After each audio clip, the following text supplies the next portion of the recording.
Hello everyone. Class 7th maths का chapter 4 simple equations, इसके बारे में पढ़ेंगे आज। और फर्स्ट आपको समझना होगा कि इक्वेशन क्या होती है, और इक्वेशन से भी पहले आपको समझना होगा वेरिएबल्स एंड कांस्टेंट्स को। तो बेटा वेरिएबल्स मीन्स होता है something whose value can be changed, यानी कोई ऐसे सिंबल जिनकी वैल्यू चेंज हो सकती है। और जनरली जो सिंबल होते हैं वेरिएबल के वो लेते हैं हम X, Y, Z, U, V, W, small letters, ठीक है, एटसेट्रा। और इक्वेशन बनने से पहले हमें पता होना चाहिए एक्सप्रेशन क्या होता है। तो expression can be formed by using various operation like addition, subtraction, multiplication and divisions on variables, यानी वेरिएबल्स प्लस कांस्टेंट, यानी वेरिएबल्स और कांस्टेंट कंबाइन होकर क्या बनाएंगे एक्सप्रेशन, जिसमें क्या ज़रूरी है कि उन वेरिएबल्स और कांस्टेंट के बीच में प्लस यानी एडिशन, सब्ट्रैक्शन, मल्टीप्लिकेशन और डिविजन्स के साइन होने चाहिए, ठीक है। और एक्सप्रेशंस के बाद आता है बेटा equations. Equations there is always a sign of equality. Equations में आपको क्या मिलेगा, इक्वेलिटी का साइन जरूरी है। एक्सप्रेशन हो जाएगा आपका एग्जांपल के लिए 2x + 3, this is called expression. इसमें x जो है वो है वेरिएबल एंड जो 3 नंबर है ये है कांस्टेंट, ठीक है। और इक्वेशन में क्या जरूरी है, इक्वेलिटी का साइन, यानी कोई भी एक्सप्रेशन इक्वल होगा किसी कांस्टेंट नंबर की। तो इसमें एक LHS साइड होगी और एक RHS साइड, तो वो क्या कहलाएगी हमारी इक्वेशन। और उसमें कुछ इम्पोर्टेंट पॉइंट्स हैं, उनमें से एक आपको बता चुका हूँ मैं कि जो इक्वेशन होगी उसमें LHS और RHS दो साइड होंगी। और थर्ड इसमें पॉइंट है an equation remains the same when the expression on the left and right side are interchange. इसका मीन्स ये हुआ कि हमारी कोई भी जो इक्वेशन है उसमें लेफ्ट हैंड साइड और राइट हैंड साइड को इंटरचेंज, यानी उनका आपस में स्थानांतरण कर दें तो उसकी वैल्यू चेंज नहीं होगी। सपोज दैट ये 0 है, ये है RHS साइड पर, और ये 2x + 3 है, ये हमारा LHS साइड पर। तो मैं इस इक्वेशन को इस तरीके से भी लिख सकता हूँ, 0 को मैं लिख सकता हूँ LHS साइड पर और 2x + 3 को लिख सकता हूँ RHS साइड पर। तो इसकी वैल्यू चेंज नहीं होगी, ठीक है। इसके बाद बेटा पढ़ेंगे सॉल्विंग एन इक्वेशन, यानी इक्वेशंस आप जान चुके हो क्या होती है और उसको सॉल्व कैसे करते हैं ये हम सीखेंगे। तो सॉल्विंग एन इक्वेशन में फर्स्ट हेडिंग है सॉल्यूशन और root of a linear equation. इसमें जितने भी इक्वेशन पढ़ोगे वो आप पढ़ोगे लीनियर इक्वेशन। लीनियर मीन्स इसमें जो वेरिएबल होगा उसकी जो एक्सपोनेंट होगी वो ओनली 1 होगी। जैसे मेरे पास एग्जांपल है 2x + 3, इसमें जो वेरिएबल है आपका x, इसकी जो एक्सपोनेंट यानी पावर है वो कितनी है 1, ठीक है। तो आपको इसमें थ्रू आउट द चैप्टर आपको क्या मिलेगा, लीनियर इक्वेशन के बारे में ही पढ़ने को मिलेगा। तो हम लीनियर इक्वेशन का सॉल्यूशन निकालेंगे, ठीक है। सॉल्यूशन और रूट सेम थिंग है। अब जैसे मेरे पास एक इक्वेशन है 2x + 8 = 0, जब तक इक्वेशन नहीं होगी तब तक आप उसका सॉल्यूशन या रूट नहीं निकाल सकते। अगर एक्सप्रेशन का रूट नहीं निकाला जाएगा, इक्वेशंस का रूट निकाला जाता है या फिर उसका सॉल्यूशन निकाला जाता है। तो 2x + 8 = 0, ये क्या हमारी एक इक्वेशन है, तो इसका हमें निकालना है सॉल्यूशन। तो सॉल्यूशन एक ऐसी वैल्यू आएगी जो इस वेरिएबल की जगह हम पुट कर दें यानी रख दें, तो हमारे LHS और RHS दोनों साइड इक्वल आने चाहिए। तो इसको सॉल्व करने के मेथड तो मैं आपको अभी बताऊंगा, बट देखिए इसको कैसे सॉल्व कर दें। 2x ये +8 है, ये लेफ्ट हैंड साइड पे है, इसको राइट हैंड साइड में ले जाएंगे तो इसका साइन चेंज हो जाएगा, ये हो जाएगा -8। अब यहाँ से बेटा हम x के साथ 2 मल्टीप्लाई में है और इसको अगर हम RHS साइड पर ले जाते हैं राइट हैंड साइड पर, तो ये जो मल्टीप्लाई में 2 है ये इसमें डिवाइड में पहुंच जाएगा। कहाँ पहुंच जाएगा, डिवाइड में। और इसको आप सॉल्व करोगे तो 2 × 4 = 8, -8 इसका आंसर आ जाएगा, यानी x = क्या आ गया बेटा -4। तो x की वैल्यू जो -4 आई है वही इसका सॉल्यूशन और रूट कहलाएगी। और रूट या सॉल्यूशन एक ऐसी वैल्यू होती है जो हम अगर इक्वेशन में रख दें तो LHS और RHS साइड क्या होनी चाहिए, सेटिस्फाइड यानी इक्वल होनी चाहिए। तो x की वैल्यू -4 आप पुट कीजिए इक्वेशन फर्स्ट में, तो इक्वेशन फर्स्ट से 2 है हमारे पास, और x की जगह आप रख दोगे -4, और प्लस क्या है बेटा 8, इक्वल्स क्या है 0। तो इसमें LHS साइड आपकी ये हो गई और RHS साइड क्या है 0। तो LHS साइड में देखिए 2 का मल्टीप्लाई -4 में कितना हो जाएगा बेटा, 4 2 जा 8, यानी -8 और +8 इक्वल्स 0। तो -8 और +8 बेसिकली क्या हो जाएगा 0 इक्वल्स 0। यहाँ क्या हुआ, LHS इक्वल आ गई साइड RHS की, राइट हैंड साइड की इक्वल। तो इसका मतलब x की वैल्यू जो -4 है वो इस इक्वेशन का सॉल्यूशन या रूट है। और सॉल्यूशन और रूट कब कहलाती है कोई वैल्यू, जब वो उस इक्वेशन में रख दी जाए तो LHS इक्वल्स RHS सेटिस्फाई हो जाए।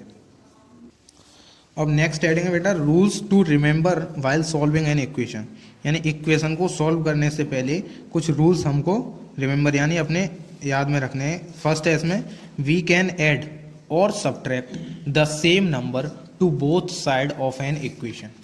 अब देखिए बेटा, जैसे इक्वेशन है मेरे पास 5x + 10 इक्वल्स 0। इक्वेशंस के बीच में ये इक्वल का साइन ऐसे ही नहीं लगाते हैं, ये इक्वल्स का साइन ये रिप्रेजेंट करता है कि हमारी LHS और RHS साइड इक्वल हैं। ठीक है, तो आपको याद रखना है जब इक्वेशन को सॉल्व करने से पहले कि आपको इस लेफ्ट हैंड साइड और राइट हैंड साइड में कोई भी किसी भी नंबर को आप ऐड या सब्ट्रैक्ट कर सकते हो। तो ये इस इक्वलिटी के साइन पे कोई फ़र्क नहीं पड़ेगा। क्यों नहीं पड़ेगा, क्योंकि अगर हम इस लेफ्ट हैंड साइड में अगर -2 करते हैं तो राइट हैंड साइड में भी हमको क्या करना पड़ेगा -2, जिसकी वजह से इस इक्वेशन पे कोई फ़र्क नहीं पड़ेगा। तो हम ऐड भी कर सकते हैं दोनों तरफ और सब्ट्रैक्शन भी कर सकते हैं। तो फॉर एग्जांपल मैं इस लेफ्ट हैंड साइड जो वाला एक्सप्रेशन है 5x + 10, इसमें मैं -2 कर दूं तो राइट हैंड साइड में भी मुझको क्या करना पड़ेगा -2। तो मेरे पास जो इक्वेशन आएगी 10 - 2 यानी 8 इक्वल्स टू -2। तो ये इक्वेशन आपकी इस इक्वेशन की वैल्यू के इक्वल ही होगी, यानी वैल्यू इसका जो सॉल्यूशन है वो सेम होगा। ठीक है, सॉल्यूशन पे कोई इफेक्ट नहीं पड़ेगा। काम करोगे नहीं। सिमिलरली हम क्या कर सकते हैं, दोनों तरफ इसी तरह हम सेम नंबर से दोनों तरफ मल्टी सपोज दैट जैसे मेरे पास एक इक्वेशन है 5x + 8 इक्वल्स -2। सपोज दैट ये एक इक्वेशन है मेरे पास। तो इस इक्वेशन में मैं बोथ साइड यानी LHS और RHS में किसी सेम नंबर से मल्टीप्लाई या डिवीज़न भी कर सकता हूँ। जैसे 5x + 8 में इस पूरे टर्म में मैंने 3 से मल्टीप्लाई कर दिया, तो राइट हैंड साइड में भी मुझे क्या करना पड़ेगा 3 से मल्टीप्लाई। तो इस तरीके से हमारी इसकी भी कोई भी वैल्यू चेंज नहीं होगी। जो सॉल्यूशन इस इक्वेशन का आएगा वही सॉल्यूशन इस इक्वेशन का आएगा, यानी इक्वेशन के सॉल्यूशन पर कोई फ़र्क नहीं पड़ेगा। ऐसे हम सेम नंबर से डिवाइड भी कर सकते हैं दोनों तरफ। तो बेटा ये जो मेथड होता है मैंने आपको बताया कि सेम नंबर से हम ऐड कर सकते हैं, मल्टीप्लाई कर सकते हैं, डिवीज़न कर सकते हैं, सब्ट्रैक्शन कर सकते हैं। तो ये बेटा मेथड कहलाता है systematic method of solving linear equation. कौन सा मेथड होता है, systematic method of solving linear equation. ठीक है, अब इसके कुछ एग्जांपल करते हैं हम। सिस्टेमेटिक मेथड देख लीजिए क्या होता है। While solving a linear equation by systematic method we should keep the following points in mind.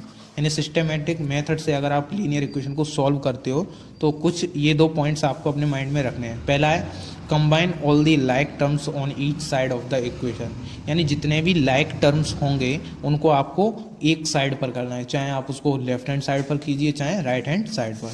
Suppose that मेरे पास इक्वेशन है 5x + 2 - 3x इक्वल्स 8 - x। ठीक है, सपोज दैट ये कोई मेरे पास इक्वेशन है। अब इसको सिस्टमेटिक मेथड से सॉल्व करने के लिए पहला पॉइंट आपको क्या याद रखना है कि आपको जो भी लाइक टर्म है, देखिए यहाँ पर -3x -x और 5x ये आपके लाइक टर्म है, इसको आपको एक साइड पर करना है। जैसे 5x है और -3x है, और इस -x को हम लेफ्ट हैंड साइड पर ले आएंगे, यानी ये माइनस का x है तो इधर आ जाएगा, ये हो जाएगा प्लस का x। और इक्वल में क्या है बेटा 8, और यहाँ ये +2 बचा था, +2 को हम राइट साइड में ले जाएंगे तो क्या हो जाएगा 2। तो ये होता है सिस्टमेटिक मेथड का पहला पॉइंट कि आपको लाइक टर्म्स को एक तरफ करना है और अनलाइक और दूसरे टर्म्स को एक तरफ, यानी आपको बेसिकली क्या करना है इसमें, कांस्टेंट जो पार्ट्स होंगे, कांस्टेंट पार्ट्स, उनको एक तरफ करना है, और जो वेरिएबल्स पार्ट हैं, वेरिएबल्स पार्ट्स आपको यहाँ पर लीनियर इक्वेशन में मैक्सिमम केसेस में आपको क्या मिलेंगे, लाइक टर्म ही मिलेंगे। ठीक है, तो आपको लाइक टर्म एक तरफ करने हैं और कांस्टेंट एक तरफ। तो ये था आपका फर्स्ट पॉइंट। अब सेकंड पॉइंट है बेटा, ब्रिंग द अननोन लिटरल, यानी वेरिएबल को आपको एक साइड पर करना है इक्वेशन के यूजिंग द एबव रूल। अब वेरिएबल्स को आपको सेपरेट करना है एक साइड पर। तो इसको सॉल्व करने का मेथड क्या होगा बेटा, कि वेरिएबल्स को एक साइड पर कर लिया, सभी वेरिएबल्स को आपने, तो इसको अगर आप सॉल्व करोगे तो बेटा 5x प्लस का है और प्लस का x है, तो प्लस का x और प्लस का 5x कितना हो गया, 6x और माइनस 3x। तो 6x में से 3x माइनस हो जाएंगे बेटा, तो क्या बचेगा मेरे पास 3x। ठीक है, तो ये हमने वेरिएबल्स पार्ट जो था हमारा लेफ्ट हैंड साइड में ये सॉल्व कर लिया, और राइट हैंड साइड में हो जाएगा बेटा 8 माइनस 2 कितना हो जाएगा, 6। ठीक है, अब यहाँ से x एज इट इज लिखा रहेगा, और जो 3 मल्टीप्लाई में है x के साथ, वो 3 राइट हैंड साइड में जाएगा, तो किस में पहुँच जाएगा बेटा, डिवाइड में। ठीक है, और आप इसको डिवाइड दे दोगे 3 का 6 में, तो कितने टाइम्स जाएगा, 2 टाइम्स, 3 2 जा 6, यानी x की वैल्यू आपके पास आ जाएगी x इक्वल्स टू 2। यही आपका इस इक्वेशन का क्या होगा, सॉल्यूशन। तो सिस्टमेटिक मेथड से आप समझिए कैसे करना है, आपको वेरिएबल्स पार्ट्स को एक तरफ करना है और कांस्टेंट पार्ट्स को एक तरफ करना है, देन उसको सॉल्व करना है। तो ये तो होता है बेटा systematic method of solving linear equation. चलिए बेटा एक दो एग्जांपल देख लीजिए। एग्जांपल नंबर है फर्स्ट, उसका थर्ड पार्ट है आपका 7 टाइम्स m प्लस 7, यानी 7 टाइम्स का मतलब हो गया कि टाइम्स का मतलब मल्टीप्लाई, यानी m जो है वो 7 टाइम्स है। 7 टाइम्स का मतलब क्या हो गया, मल्टीप्लाई। तो देखो 7 टाइम्स m, 7 टाइम्स m, ये हो गया 7 टाइम्स m प्लस 7 गिव्स का मतलब इक्वल 77। तो टाइम्स का बेटा जो मतलब होता है वो मल्टीप्लाई से होता है, तो ये हो जाएगा हमारा 7 into m plus 7 equal to 77। यहाँ से ये क्या बनी, ये इक्वेशन बन गई आपकी। ठीक है, तो इसी तरीके से आपको इक्वेशंस बनानी है इन पॉइंट्स की। ठीक है, जो आपको दी गई है लाइन, इनकी क्या बनानी है, इक्वेशन बनानी है आपको। ठीक है, एग्जाम्पल 2 है आपका, right the following equation in statement form. इनको आपको स्टेटमेंट फॉर्म में बनाना है। स्टेटमेंट फॉर्म मतलब जिस तरीके से ये लिखे हुए हैं स्टेटमेंट, इसी फॉर्म में आपको इस इक्वेशन को बनाना है। तो देखिए इसको कैसे बनाएंगे, right the following equation in statement form. तो p प्लस 3 इक्वल्स 12। तो आप इसको इस तरीके से लिख सकते हो, when 3 is added to a number gives 12। कैसे लिख सकते हैं इसे, when 3 is added to a number gives 12। ठीक है, अब इसको भी ऐसे कर सकते हैं, when 5 is subtracted from A number gives 2। ठीक है, इस तरीके से आप इसके क्या बनाओगे, स्टेटमेंट। देखिए इस, और आपके अकॉर्डिंग कुछ भी लैंग्वेज हो सकती है आपकी।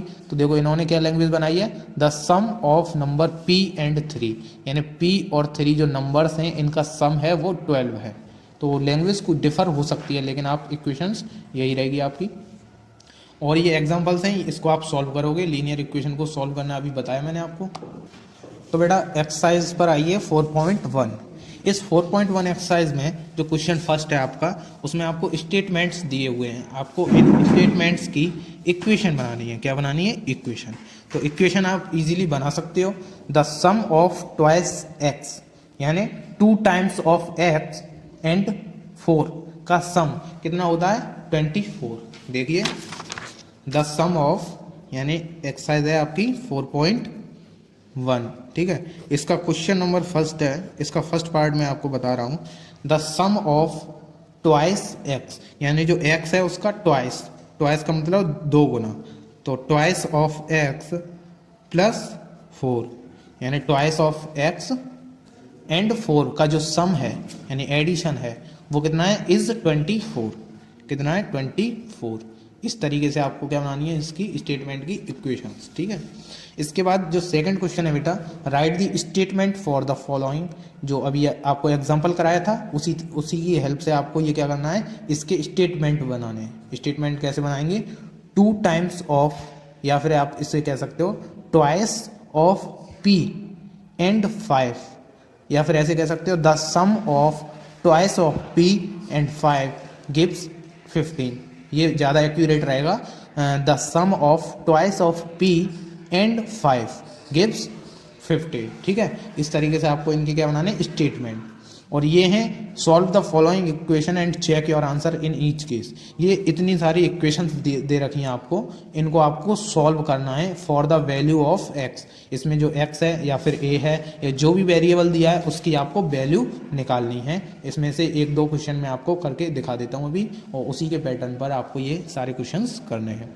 फॉर एग्जाम्पल मैं आपको चलिए ये XV यानी 15th वाला जो पार्ट है ये मैं आपको बताता हूँ। ये आपका 5 × a-5 क्वेश्चन नंबर 3 है, और इसका 15 पार्ट है। 5 × a-5 plus thrice plus 3 × 4a-1 equals 8। यानी एक इक्वेशन दे रखी है आपको, इसका आपको सॉल्यूशन निकालना है, यानी आपको सॉल्व करना है, रूट निकालना है, ठीक है। तो बेसिकली यहाँ पर ये 5 है, ये इस पूरे ये ब्रैकेट के अंदर जो नंबर है n में मल्टीप्लाई हो रहा है 5 का, तो 5 का मल्टीप्लाई पहले a में करेंगे तो कितना हो गया 5a, और माइनस का साइन है तो माइनस का साइन लगा दिया, और 5 5 जा 25। या कौन सा रूल लग गया बेटा, डिस्ट्रीब्यूटिव प्रॉपर्टी लग गई यहाँ पर, यानी 5 को हमने अंदर मल्टीप्लाई कर दिया यानी डिस्ट्रीब्यूट कर दिया, ठीक है। ऐसे ही हम 3 को मल्टीप्लाई करेंगे इस पूरे नंबर में, तो 3 का मल्टीप्लाई 4 में करेंगे तो 4 3 जा कितना हो गया 12, ठीक है। 12a, 3 का मल्टीप्लाई कर दिया 4a में तो 3 4 जा 12a, ठीक है।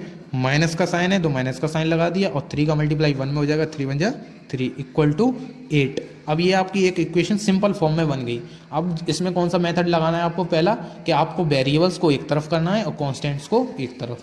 तो यहाँ जो 5a है ये वेरिएबल है और 12a है ये वेरिएबल है, तो इन दोनों को तो इसी तरफ लेके रहने दो LHS तरफ, ठीक है। और जो -25 है और -3 है इसको ले जाते हैं RHS की तरफ, ठीक है, यानी राइट हैंड साइड पर। तो वेरिएबल एक तरफ हो जाएंगे और कांस्टेंट एक तरफ। तो देखिए 5a प्लस 12a, ठीक है, 5a प्लस 12a हमने लेफ्ट हैंड साइड पर रहने दिया, और इक्वल टू में हमारा 8 है, और ये -3 का राइट हैंड साइड पर जाएगा बेटा तो किसका हो जाएगा प्लस का 3, और -25 राइट हैंड साइड पर जाएगा तो हो जाएगा प्लस का 25। अब आप इसको सॉल्व करोगे तो 12 और 5 हो जाएगा आपका 17a, और इक्वल टू ये कितना हो जाएगा बेटा 25, और 3 कितना हो गया 28, 28 और 8 कितना हो गया बेटा 36, कितना हो गया 36, ठीक है। अब ये पूरा प्लस हो गया 36, और ये हो गया 17a। अब यहाँ से बेटा a की वैल्यू निकाल लेंगे हम, a इक्वल्स हो जाएगा 36/17, ये हो जाएगी a की वैल्यू, और यही होगा आपका सॉल्यूशन, ठीक है। Solve the following equation and check your answer in each case. अब ये आपने सॉल्व कर लिया, यानी जो वेरिएबल था उसकी वैल्यू आपने निकाल ली। अब इसको आपको चेक और करना है, तो चेक करने का बेटा जो मेथड होगा, यानी आप यहाँ एक हेडिंग लिख दोगे चेक। चेक के बाद आपको क्या करना है, जो ए की या वेरिएबल की जो भी वैल्यू आई है, यानी वेरिएबल की जो वैल्यू आई है वो आपको पुट करनी है यहाँ पर। तो चेक कैसे करेंगे बेटा, ये जो ए की वैल्यू आई है इसको आप रख दीजिए इस इक्वेशन नंबर फर्स्ट में, यानी जहाँ ए दे रखा है वहाँ हम क्या लिख देंगे 36/17, और आप देखोगे कि जो LHS साइड है वो RHS साइड के इक्वल आ जाएगी। अगर आ जाती है इक्वल तो हमारा जो सॉल्यूशन है वो सही है। यही हो गया आपका चेक करना, यानी चेक कैसे करेंगे। और LHS इक्वल RHS नहीं आता है, इसका मतलब आपका जो सॉल्यूशन आपने जो किया है उसमें कहीं ना कहीं कोई गलती हो गई आपसे, ठीक है। तो इस तरीके से बेटा आप ये क्वेश्चन थर्ड के ऑल पार्ट्स करोगे, और देन आपकी ये 4.1 एक्सरसाइज यहाँ पर फिनिश हो जाएगी। नेक्स्ट हम 4.2 एक्सरसाइज डिस्कस करेंगे।